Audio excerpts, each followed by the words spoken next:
Hello dears, ഇന്നത്തെ ഈ വീഡിയോയിലേക്ക് ഏവർക്കും സ്വാഗതം. തമ്പനയിൽ കണ്ടതുപോലെ നമുക്ക് ഓൾഡ് ക്ലോത്ത്സ് റീയൂസ് എങ്ങനെ ചെയ്യാമെന്ന് നോക്കാം. ഞാനിത് പഴയൊരു ടീഷർട്ടാണ് എടുത്തിരിക്കുന്നത്. അതിൻ്റെ കോളറിൻ്റെ പോർഷൻ ഞാൻ കട്ട് ചെയ്ത് മാറ്റിയിരിക്കുകയാണ്. ആം ഹോളിൻ്റെ താഴേക്കുള്ള പോർഷനാണ് ഞാൻ ഇപ്പോൾ എടുത്തിരിക്കുന്നത്. സ്ക്വയർ ആയിട്ടുള്ളൊരു പീസ് അങ്ങനെ തന്നെ കട്ട് ചെയ്തെടുത്തിരിക്കുകയാണ്. ബാക്കും ഫ്രണ്ടും ഒന്നിച്ച് കട്ട് ചെയ്തെടുത്തിരിക്കുകയാണ്. ഇപ്പോൾ ആ ഒരു സ്ക്വയർ പീസിനെ നമ്മളൊന്ന് ജസ്റ്റ് ഒരു സ്ലാൻഡിങ് ലൈൻ വരച്ചെടുക്കുകയാണ് സ്കെയിൽ വെച്ചിട്ട്. അതുപോലെ നമ്മൾ ആ ക്ലോത്തിൽ ഫുള്ളായിട്ട് ഓരോ ഇഞ്ച് ഗ്യാപ്പിൽ സ്ലാൻഡിങ് ലൈൻ വരച്ച് കൊടുക്കുകയാണ്. ഓക്കെ, നിങ്ങൾക്ക് കാണുന്നുണ്ടല്ലോ. നമ്മളങ്ങനെ ആ ഒരു ക്ലോത്ത് ഫുള്ളായിട്ട് സ്ലാൻഡിങ് ലൈൻ കൊടുക്കുകയാണ്. ഓരോ ഇഞ്ച് 1.5 ഇഞ്ച് ഗ്യാപ്പിൽ നമുക്ക് കൊടുക്കാം കേട്ടോ. നമുക്ക് ഇഷ്ടത്തിനനുസരിച്ച് നമുക്കത് ചെയ്ത് കൊടുക്കാം. ഓക്കെ, ഇത്രയും കഴിഞ്ഞിട്ട് ഞാൻ ഇപ്പോൾ കാണിക്കാൻ പോകുന്നത് എൻ്റെ കയ്യിലിരുന്നിരുന്ന കുറച്ച് പഴയ ലെഗിങ്സാണ്. നമ്മൾ യൂസ് എല്ലാം കഴിഞ്ഞ് മാറ്റി വെച്ചിരിക്കുന്ന ആയിട്ടാണ്. അതിൽ ചെറുതായിട്ട് ഡോട്ട്സൊക്കെ വീണ് ഓട്ടകളൊക്കെ വീണ് കഴിയുമ്പോഴത്തേനും നമുക്ക് പിന്നെ യൂസ് ചെയ്യാൻ പറ്റില്ലല്ലോ. അപ്പോൾ മാറ്റി വെച്ചിരുന്ന കുറച്ച് കളക്ഷനാണ് ഞാൻ ഇപ്പോൾ എടുത്തിരിക്കുന്നത്. അതിൻ്റെ സ്റ്റിച്ചിങ്ങുള്ള പോർഷനെല്ലാം കട്ട് ചെയ്ത് കളയാണ്. അതായത് താഴെ കട്ടിയായിട്ട് സ്റ്റിച്ച് ചെയ്ത് നമ്മൾ വെച്ചിരിക്കുന്ന പോർഷൻ ഉണ്ടാവുമല്ലോ, അത് മേലത്തെ എലാസ്റ്റിക് പോർഷൻ, പിന്നെ അതുപോലെ തന്നെ സൈഡിലുള്ള സീം, ആ സംഭവങ്ങളെല്ലാം, അതായത് സൈഡ് സ്റ്റിച്ച്. ഓക്കെ, അത്രയും പോർഷനെല്ലാം നമ്മൾ കട്ട് ചെയ്ത് മാറ്റുകയാണ്. ശേഷം ബാക്കിയുള്ള മെറ്റീരിയൽ ഉണ്ടല്ലോ, അത് നമ്മൾ അങ്ങനെ ചെറുതായിട്ട് കട്ടിങ് കൊടുത്ത് നീളത്തിൽ നമ്മളതിനെ കീറിയെടുക്കുകയാണ്. കണ്ടോ, ഓരോ ഇഞ്ച് ഗ്യാപ്പിലാണ് ഞാൻ കട്ടിങ് ഇട്ട് കൊടുത്തിരിക്കുന്നത്. അതിനൊന്ന് വലിച്ച് ചീന്തി നമുക്ക് എടുക്കാവുന്നതാണ്. ജസ്റ്റ് ഒന്ന് നമ്മൾ ഒരു തുമ്പിൽ കട്ട് ചെയ്ത് കൊടുത്തതിന് ശേഷം ഇങ്ങനെ നമുക്ക് അതിനെ ചീന്തി എടുക്കാം. അപ്പോൾ ഒരുപാട് ടൈം നമുക്ക് കട്ട് ചെയ്യാൻ വേണ്ടി തന്നെ കളയേണ്ട ആവശ്യമില്ല. ഇങ്ങനെ ചെയ്തിട്ടുണ്ടെങ്കിൽ നമുക്ക് എളുപ്പം അത് ചീന്തിയെടുത്ത് തീർക്കാനായിട്ട് പറ്റും. ഇതുപോലെ എൻ്റെ കയ്യിൽ പല കളറിൽ ഉണ്ടായിരുന്ന ലെഗിങ്സ് എല്ലാം ഞാൻ ഇതുപോലെ തന്നെ ചെയ്തെടുത്തിരിക്കുകയാണ്. ഓരോ ഇഞ്ച് ഗ്യാപ്പിൽ ഇങ്ങനെ കട്ടിങ് ഇട്ട് കൊടുത്ത് അതിനെ നീളത്തിൽ ചീന്തി കൊടുത്ത് അങ്ങനെ പീസാക്കി എടുത്തിരിക്കുകയാണ്. കണ്ടല്ലോ, നല്ല എളുപ്പമുള്ളൊരു പണിയല്ലേ അത്. അങ്ങനെ ഇപ്പോൾ ആദ്യത്തെ ഒരു പീസ് അങ്ങനെ കട്ട് ചെയ്തെടുത്തു. അതുപോലെ യെല്ലോ ലെഗിങ്സ് ഉണ്ടായിരുന്നു, അതുപോലെ തന്നെ ചെയ്തെടുത്തു. അങ്ങനെ ഡിഫറെൻറ്റ് കളറിൽ ഉണ്ടായിരുന്നതെല്ലാം ഞാൻ കട്ട് ചെയ്തെടുക്കുകയാണ് കേട്ടോ. ഇതാ എലാസ്റ്റിക് പോർഷൻ കട്ട് ചെയ്ത് കളയുന്നതാണ് കാണിക്കുന്നത്.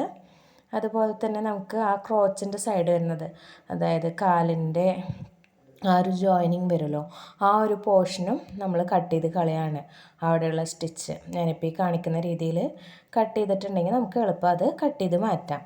ഓക്കെ, ആ സ്റ്റിച്ചെല്ലാം ഒഴിവാക്കിയതിന് ശേഷമാണ് കേട്ടോ നമ്മൾ ബാക്കിയുള്ള പ്ലെയിൻ ആയിട്ടുള്ള പീസിനെ കട്ട് ചെയ്തെടുക്കുന്നത്.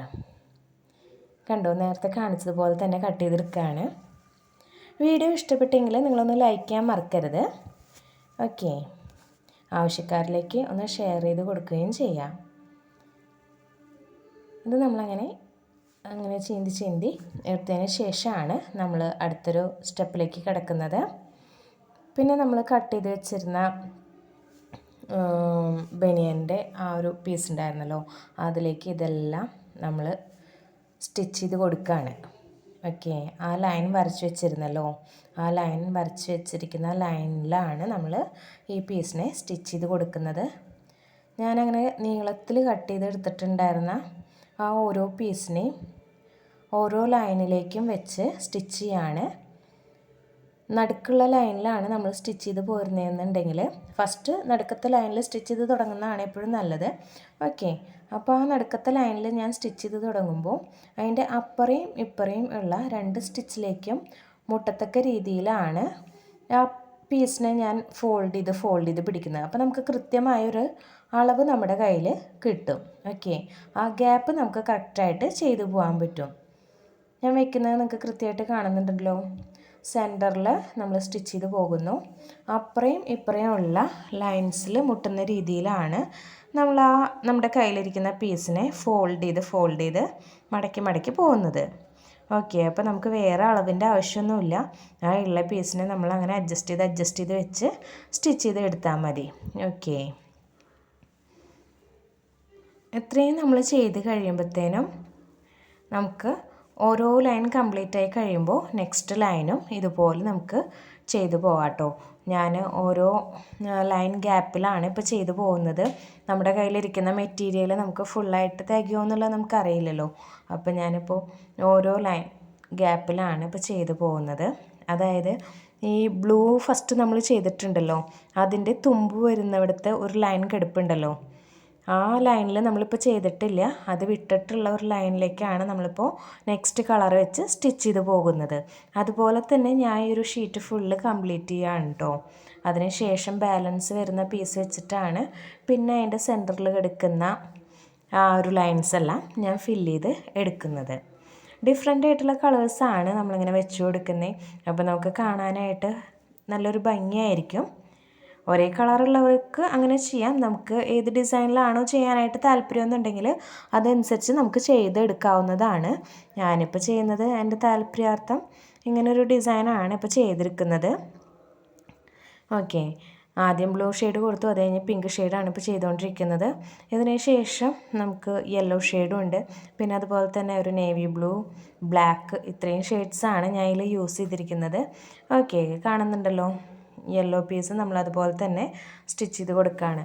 നമുക്ക് നീളത്തിൽ കട്ട് ചെയ്തെടുത്തിരിക്കുന്ന ആ പീസിനെ നമ്മളിങ്ങനെ മടക്കി മടക്കി മടക്കി മടക്കി ആ ഒരു ലൈൻ ഫുള്ള് കംപ്ലീറ്റ് ചെയ്യാണ്.